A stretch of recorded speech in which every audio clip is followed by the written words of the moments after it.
le Maroc récupère des fossiles volés, dont le crâne d'un crocodile marocain datant de 56 millions d'années.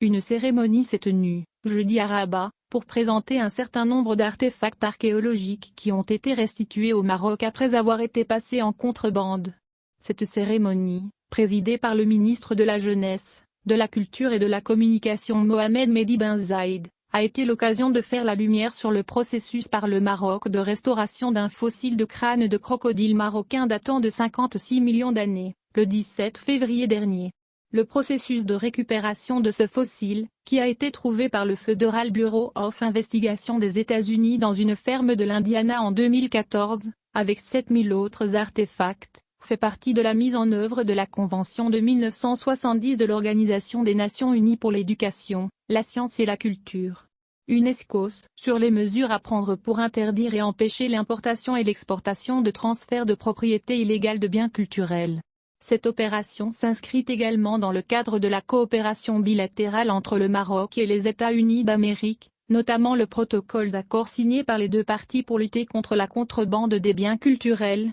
signé le 14 janvier 2021 à Rabat. En plus de cet artefact, d'autres découvertes archéologiques saisies sur le sol français entre 2005 et 2006 ont été exposées et ont été restituées au Maroc le 5 janvier 2021, grâce aux efforts du Maroc et de la France et à la coopération des intérêts concernés dans les deux pays. À cet égard, M. Ben Zayed a indiqué que cette réalisation s'inscrit dans le cadre de la dynamique de partenariat avec un ensemble de pays, notamment les États-Unis et la France, qui ont contribué à la récupération de ce patrimoine naturel volé. Il a souligné que cette récupération est d'une importance scientifique et historique, en particulier pour les chercheurs dans les domaines de spécialisation, car ces découvertes fournissent de nouvelles informations sur les problèmes posés concernant l'écosystème dominant au cours de cette ère historique. Il a également indiqué que ces efforts contribueraient à la promotion du tourisme culturel, compte tenu de l'intérêt de nombreux touristes pour l'histoire ancienne et la recherche géologique, soulignant la nécessité d'investir dans ce domaine afin de s'engager dans le dynamisme de l'industrie culturelle qui peut créer de la richesse pour les Marocains.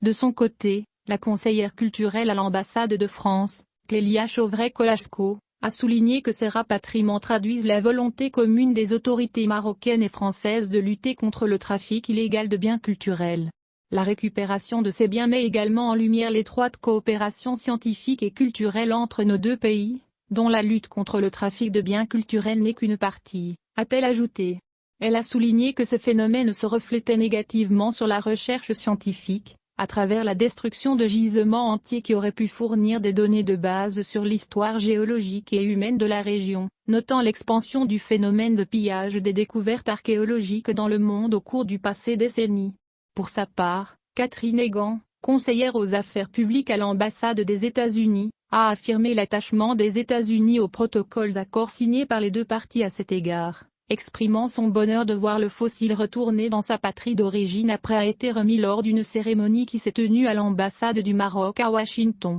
Elle a souligné que l'encadrement des autorités américaines dans le processus de récupération de cette pièce unique, qui remonte à la préhistoire, reflète l'étroite coopération entre nos deux gouvernements. Elle a déclaré que les États-Unis d'Amérique, en tant que pays ami du Maroc, attachent une grande importance à la protection et à la préservation du patrimoine historique et culturel marocain. En marge de la cérémonie, à laquelle ont assisté le directeur du patrimoine culturel, Youssef Kayara, le chargé d'affaires de l'ambassade des États-Unis à Rabat, et un certain nombre d'ambassadeurs étrangers accrédités au Maroc, ils ont présenté les faits saillants sur la valeur scientifique du exposition, qui sont exclusivement au Maroc.